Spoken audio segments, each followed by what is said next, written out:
嗨，大家好，我是坦平叔。今天是2026年2月27号。这一期咱们继續聊聊恒大清盤，聊聊中國的房地產。咱們先看房企的消息2月27日消息這個財聯社報道萬達以20.48億元的價格出售旗下位於上海的萬達廣場，又是賣資產叫壯士斷腕。搜狐網報道說，根據天眼查工商信息顯示，2025年12月3日，煙台知府萬達廣場有限公司再次發生工商變更，也就是說已經賣了煙台的萬達廣場。搜狐網說這也意味着在拋售80多座萬達廣場之後，萬達集團首次贖回了一座萬達廣場，僅僅一天又被轉讓了。這是搜狐網報道網易新聞報道說，近年來萬達集團陷入債務危機，曾多次出售旗下資產。據不完全統計，2023年至2025年，萬達累計出售超過80座萬達廣場，以緩解資金壓力。其中2025年5月一次性就出售了48家萬達廣場。大家都知道什麼意思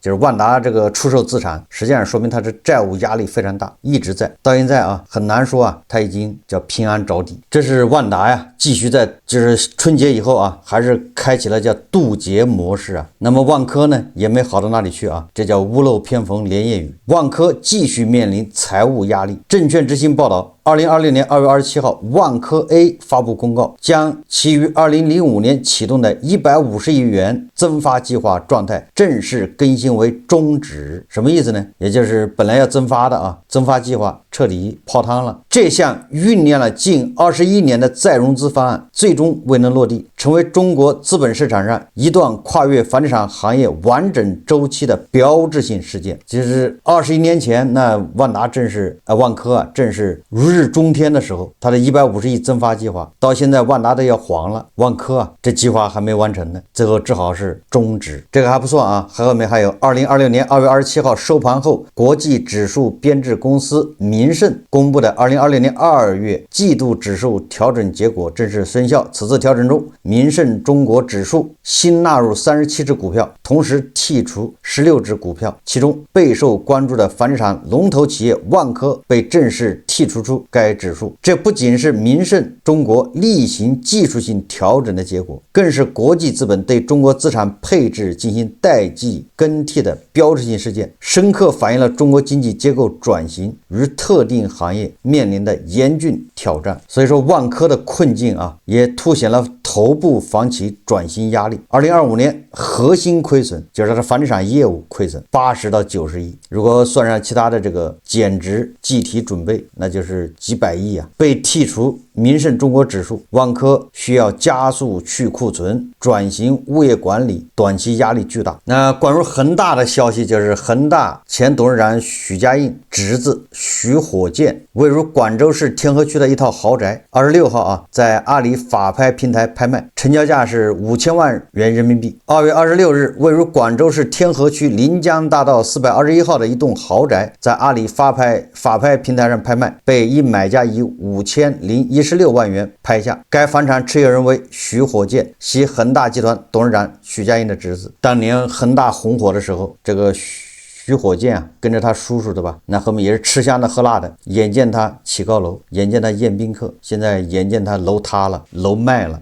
這是房企的一些動向基本上這些房企還在渡劫，不管房地產有沒有回暖，總之這些房企日子還是依然對吧難過。我們再看看這個國際機構對咱們樓市的一個看法。最近瑞銀和大摩分別給出了中國樓市的最新判斷。這個瑞銀呢，它這個文章的標題叫拐點信號頻現，預計全國房價2026年初企穩。瑞銀就比較樂觀一點。那大摩的文章呢，它那個研報叫漫長的季節，那給人感覺好像就是稍微悲觀一點瑞銀呢認為房地產已經出現了多個維度的復甦信號，就好像2014年到2015年那個拐點跡象也非常明顯。瑞銀說了幾個實打實的數據。第一，二手房成交復甦，北京、上海、深圳、成都這些城市的二手房成交占比大幅增長了大概30%。第二個呢是庫存壓力緩解，一線城市的庫存周期月份已經降到了平均以下，新開工的面積遠低於銷售面積，也就是說啊，這個庫存的去化比較快，供求關係會發生變化，庫存不斷的下降。第三是土地市場回暖，2025年頭2個月300個城市啊，土地成交同比增長40%，上海、深圳、杭州這些城市的土地溢價明顯上升，二手房的掛牌量現在也穩住了。2024年10月份開始，一線城市二手房掛牌量環比是下跌的，等於說啊，買的人在增加，賣的人在減少。瑞银根據這個，他就認為啊，這是企穩跡象。基於這些信號啊，瑞銀上調了2025年到2026年的新房預測。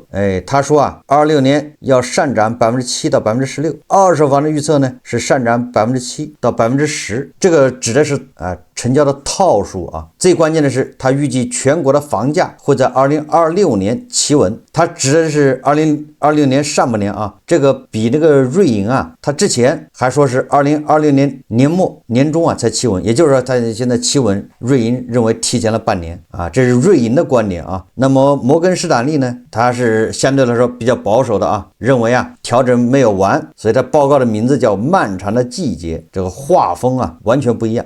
摩根呢，士丹利認為啊，樓市正處於一個被精心管理的逐漸調整的這麼一個周期，核心的研判呢就是房價還會跌，預計房價依然有15%的下行空間。他認為啊，2026年會下降8%，2027年下降6%，這樣的話15%一跌完，27年底就企穩了，大概這個意思啊。那麼高線城市會在2027年下半年初步企穩，而且這個措施的效果在遞減。大摩覺得啊，措施的刺激效果越來越短，就是每次救市啊維持的這個時間比較短，也就是药效越来越短，就這個意思啊。這24年能維持1到2個月，25年下半年呢，也就是1周的時間，也就是經常出台一個新的救市措施就維持1周，所以這個新的措施啊就被冲擊沒了。所以大摩提出了一個3階段論，第一個階段呢就是叫粘性下跌期，第二階段呢就是瀑布效應期。他說比如像去年10月到11月那個幾點，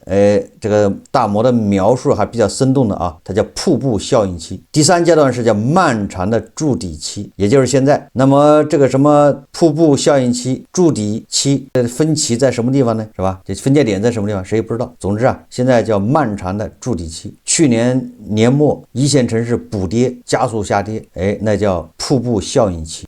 那麼瑞银和大摩啊，他們都是知名的機構啊，為什麼他们的判断对吧，這個差異還比較大呢？對吧？第一個說企穩的時間兩個人差了1年半，瑞銀說啊，今年年初現在就穩住了，就是現在企穩了。那個大摩說啊，到27年下半年一線城市才企穩，你看就差了1年半，誰對誰錯啊？咱們可以關注。那國內的機構呢，也是有分化啊，看法樂觀的認為一線城市政策刺激下小陽春可期，悲觀的強調供過於求，銷售下降。你比如說啊，華泰證券研報27號啊發表的，他看好3好房企、優秀商業運營商、港資房企、高分紅物管公司投資機遇。上海新政將有效降低購房門檻，提升支付能力，精準激活剛需與改善需求，放鬆力度超市場預期。疊加2月2日的收儲新政，有望推動上海樓市從預期的底向量價修復加速過渡，為一線城市穩市場提供重要的樣本，也有望為房地產市場存量去化與行業轉型注入新動能。易居研究院啊，他的結論呢說，新政助力3月小陽春，鞏固穩中向好態勢，促進住房消費釋放。2026年15.5開局之年，預計更多增量政策加速落地，有助於促進釋放需求。預計15.5期間，房地產市場將逐步企穩回升。世邦魏理仕啊，他是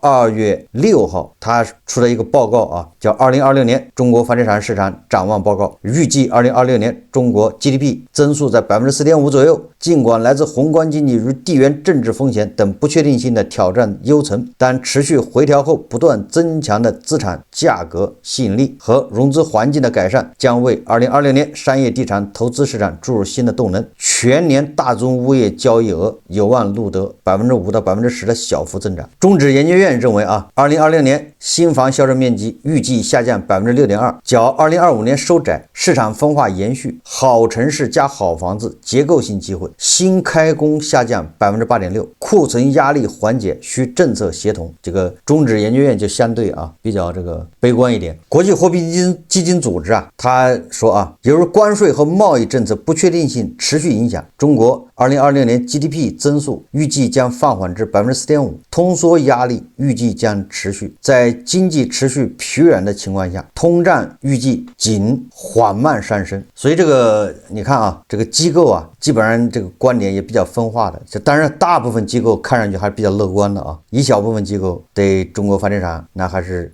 比較隱憂那不管怎麼說整體上我們要說這個2020年是房市結構性調整是沒錯的。什麼叫結構性調整呢？就是北京、上海這一線城市，对吧？它是一個樣子，同樣都是2、3線城市或者4線城市，那不同的地段樣子也不一樣，对吧？你就是說小县城那也有核心区，那核心区的房子也挺火熱，也能卖得掉，就这意思或者反過來說吧，上海楼市比較火熱，不代表外環外就火热，外環外房子一樣賣不掉，這叫結構性的。我的觀點始終不變就是說你靠出幾個政策說樓市能穩住，這是做不到的。出幾個政策那只能是延緩，对吧？讓它不要臉着地屁股着地，這就已經是不錯了。最終什麼時候房價能穩住，那它是要跟韭菜的收入，對吧？要平衡，形成一個新的平衡自然就穩住了那我們再看看最近这個房地產的一些交易數據，我們看媒體報道這個澎湃新聞報道，2020年2月26號，上海二手房成交594套，本月累計9857套。這個南都灣財社報道他說2020年2月，上海的二手住宅成交均價6.2萬元每平米，環比上漲7.3%，連續3個月上漲，這看上去都是不錯的。這是上海那我們看北京北京說2020年2月，北京建委新房住宅晚簽52套，二手房住宅晚簽495套，可售期房住宅38720套，可售现房30318套，大中介掛牌房源量121714套，均價是52831元，有所下降這個就是掛牌量有所上升，這個均價有所下降。看房7315人次。北京市住建委數據1月北京二手房晚簽量15082套，為2022年以來同期新高，連續3個月突破1.4萬套。這是北京，看上去好像比上海稍微弱點。深圳根據澎湃新聞報道，1月深圳二手房成交量環比增長19%，同比增長80%，創10個月新高。二月二手房均價6.2萬每平米，環比漲7.3%。樂友家研究中心發布數據，2月一手住宅看房成交率6.83%，二手是4.72%，連續4個月上漲，達近11個月新高。這是深圳是不是感覺北京、上海、深圳二手房也是小陽春來了？總體上數據顯示一線城市成交回暖，2、3線城市下行，整體止跌信號增強，但力度有限。這些轉好的跡象看能不能堅持到4月份。實際上在我看來這個大摩的觀點都有點樂觀。有很多人他的這個邏輯比較簡單，認為這個現在貨幣超發嘛，放水，然後這個貨幣寬鬆，那必然資產就要升值。這個邏輯看起來是對的但實際上不是這樣。想一下日本，對吧？它消失了30年，它的那個1988年那個房價就達到最高峰，股市，对吧？同時後來房價就一路下跌，那為什麼不發日元呢？為什麼不印呢？印了日元房價不就穩住了嗎？放水對吧？如果這麼簡單的話，印個鈔票放水就能把問題解決，這天下哪有那麼便宜的事呢？那給每個人印一個博士文憑，是不是問題就解決了？大家都是博士嘛。過去經濟好的時候它那個錢流動速度快，就是所謂的這個乘數效應呢。而現在呢，現在經濟形勢不好的時候，你印錢都沒用，因為它錢不流動。你比如說变成工資發給你了，你馬上就存銀行去了，啥也不幹，給你發8000，你馬上存6000在銀行，只有2000拿出來花，對吧？那2000变成別人的收入，因為大家都這麼幹，所以每個人的收入都在下降，是不是這個邏輯啊？水都放不下去，你放給誰呀？你總不能每個人發錢吧？你印錢給大家發，讓大家花，這個遊戲是玩不下去的啊！經濟好的時候啊，給你發1萬，你恨不得把1萬全花了，那1萬全部變成別人的收入，甚至你花1萬還覺得不過癮，你還貸款花，是不是這樣？這就是乘數就放大了，人人都去貸款加槓桿，現在是所有人都是被動的在減槓桿、降槓桿，对吧？在降負債，这都是被動的啊！因為這些年被這個負債啊，大家都已經知道這個叫債務是剛性的，資產是彈性的，資產在縮水，債務它不縮水，好多人就暴雷了，對吧？很多人被教育了，被鐵拳被這個債務教育了之後，現在痛定思痛啊！最後我們還要想一想啊，為什麼當年2016年就開始喊房住不炒？大家回憶一下啊，2016年和15年就開始喊了房住不炒，天天這個文件裡面大會小會都要喊一遍房住不炒。但是你看看，所有人悶着頭都去炒，終於這個泡沫破了，那現在又要回到過去炒的路上嗎？但是無論如何不可能，对吧？再重走一遍啊！所以說大家一定要把這個，就是說啊，上面的政策啊，你也要把它摸清楚。就現在為止，也沒說讓你去炒房，只是說讓它企穩，叫什麼良性健康發展，並沒有說讓你炒。所以說現在好多中介，對吧？那些炒房的也蹦多高啊，要開始敲鑼打鼓，房價要創新高了，要怎麼樣？你說這個他連最基本的政策啊，他都吃不透，所有的政策都沒有讓你去炒房。現在穩樓市的政策都只是想把它穩住。說白了，我剛才已經說了，就是所有的政策都是想延緩、減緩，對吧？它的這個下降的速度，避免對經濟衝擊過大，避免引起什麼系統性金融風險。何況啊，你即便你認為放水有用，那你對應的人口是断崖式下跌，对吧？792萬，那26年恐怕更少，時間也不站在，對吧？涨價的這一邊，因為你人越來越少啊。20年以後，這792萬個人，這新出生的孩子啊，20年以後本來他們該買房了，剛需。結果你看啊，本來這是1500萬人的1400萬人，結果一下變成790萬人，就少了幾百萬，什麼概念？我就不說對經濟的衝擊了，我只是對房地產的衝擊，对吧？所以說你這麼一看的話，你要站在時間這個角度分析的話，房子是過剩的，你除非把好的房子拆掉，你說那房子老了，对吧？要改造，你就差不多，否則的话这房子是过剩的，根本住不過來啊。所以我們苦口婆心的說啊，這個你還指望着房價上漲，還琢磨着去炒房，這個也沒必要了。如果你有條件有錢，你抱這個消費的態度去買套房住沒毛病啊，改善生活，讓自己舒心一點沒問題。但是不要想着說我在這兒買套房升值，然後以後賣出去還能賺多少錢，財富自由，不要有這想法，更不能啊加槓桿去買，那是賭博，叫量力而行。今天這個3聯生活週刊有一篇報道，叫香港中產正在批量北上買房。根據香港特區政府統計處數據說，截至2024年底，一年在廣東省居住時間超過6個月的香港居民達到了55.8萬人，超過疫情前的52萬人。當100多萬就能在大灣區換來一套寬敞的大平房，越來越多的香港中產開始重新計算生活的成本和空間。中國工商銀行2021年度的報告稱，珠海和中山是最受香港居民歡迎的2個置業城市，分別佔貸款申請總量的60%和25%，平均貸款金額約為150萬港元。選擇定居的城市是一次綜合經濟、交通和城市文化的綜合考量。從買樓投資到真正北上定居，他們選擇的是一種更從容的退休養老生活和对生活節奏的重新掌握。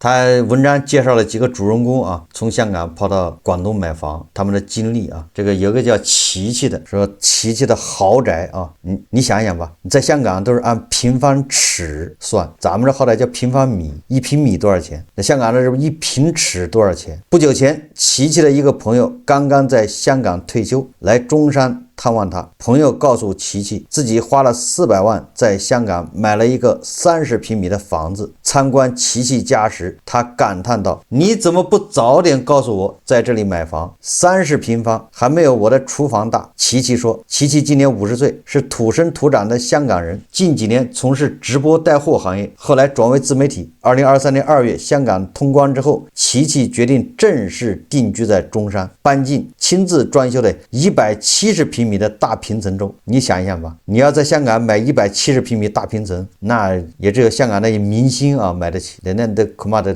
3000万以上吧，最少啊，这3000万不止，恐怕至少5、6千万，170平米啊，而且是大平层呢，这种户型在香港恐怕也不多。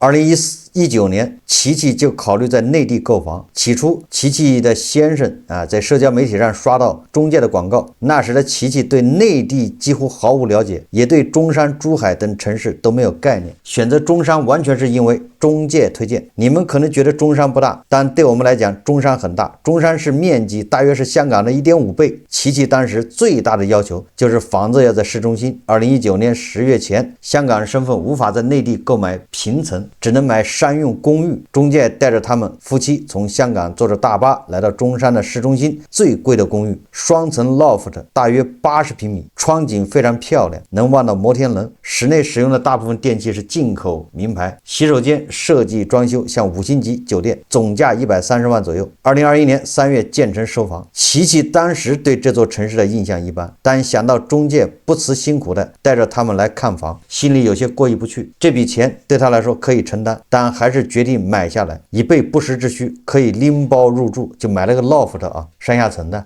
2020年，琪琪又看到新聞，政府開始鼓勵在肇慶香港城購房養老，每平米8000元，高鐵直通香港。他聽說肇慶將來會發展得很好，他先生的不少朋友都打算搬到那裡，100多平米在香港就是豪宅。於是，儘管因為疫情沒辦法現場看房，琪琪還是在網上看過，就直接又買下一套。後來他親身到現場，覺得還是更喜歡中山，把肇慶的房子打了近5折賣掉。有錢了啊，直接賠50%賣掉。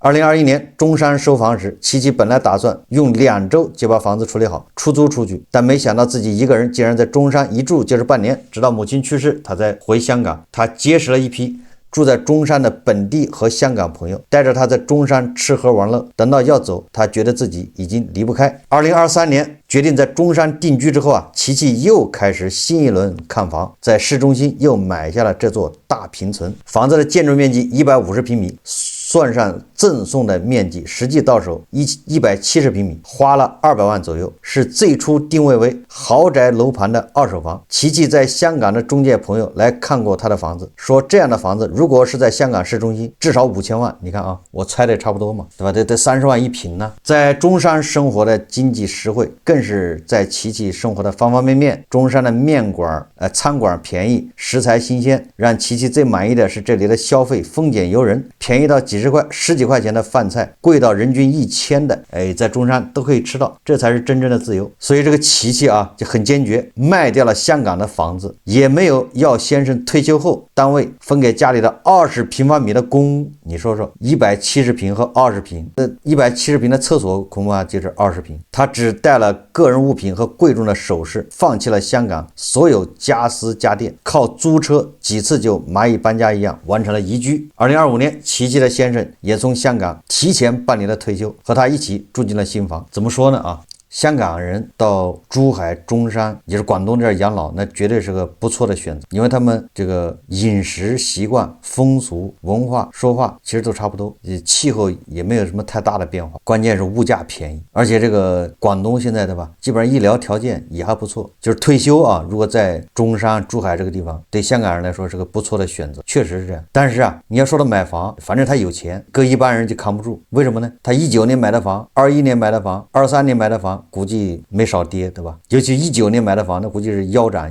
但是對他來說無所謂啊，因為他在這個中山買的房還是肇慶買的房，就加在一起也就是幾十萬、180萬的，就是再賠再除以2也沒多少，也就是人家抗風險能力強，就這個意思啊。這個和胡一靜老師跑到這個大廠買一套房子一樣的，你就是腳踝長也傷不了胡一靜老師。所以我們說買房是抗風險，因人而異啊，对吧？這個琪琪他在19年在中山，然後20年在肇慶買房，你想想吧，这都是買在頂點呢，人家絲毫不受影響。23年再買個170平的房子，23年買的房子現在也跌了不少了但是他還是不在乎。所以說這就是抗風險能力，人家在香港有房，把那房子一賣都是2000萬，至少吧1000萬。如果是中山或者珠海、肇慶本地的牛馬，你要這麼買房子，現在估計也是掛在山頂上瑟瑟發抖已經差不多破產了。我如果是個香港人就是那種不要說中產，是那種香港普通人，那我肯定選擇去珠海或者中山，甚至是廣州，在那兒養老，沒毛病。當然，你在香港混得好，你有錢是吧？你富豪，那你選擇餘地多啊。香港我去過很多回啊，給我的感覺就是壓抑，太擠了，空間太小。好，這期節目咱們就聊到這裡，感謝大家收看。如果喜歡我的節目，歡迎訂閱轉發，也可以在下方留言評論，謝謝大家。